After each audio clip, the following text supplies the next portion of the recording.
Ko se je spustil mrak in so zadoneli zvonovi, so rdeči vragi začeli svoj ples. Srbele so jih roke in komaj so čakali, da bodo kaj ušpičili. Slišalo se je rožljanje verik in živalsko rovenje, ko so skupaj z Miklavžem in angelčki začeli pot od hiše do hiše. Zakaj vas je strah parklov? Zaradi tega, ker se toliko derejo. A pa misliš, da ti lahko kaj naredijo? Ne samo kdaj te dajo časopis v koš, pa te not dajo, zaklenijo. Stran! Kako pa veste, kateri otroci so poredni? Opazujemo jih celo leto! Poredne vzamemo!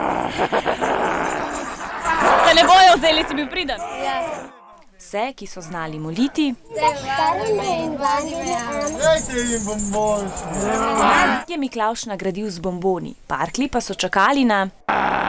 Tiste, ki imajo slabe ocene, pa ga staršev ne ubogajo, pa ga posem spat hodijo.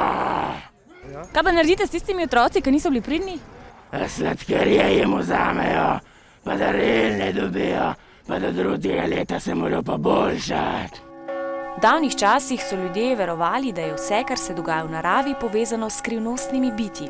Nekaj stoletij kasneje so se bitja, ki so bila zla, spremenila v hudiče in parklje, kot jim tudi rečemo. Od takrat jih ima v svojem spremstvu tudi Miklavž, saj poskrbijo za vse, ki niso pridni. Kako pa ukrotiš svoje parkeljne? Udave ver! Takole. Te, kaj je strah parklov? Mal. Zakaj?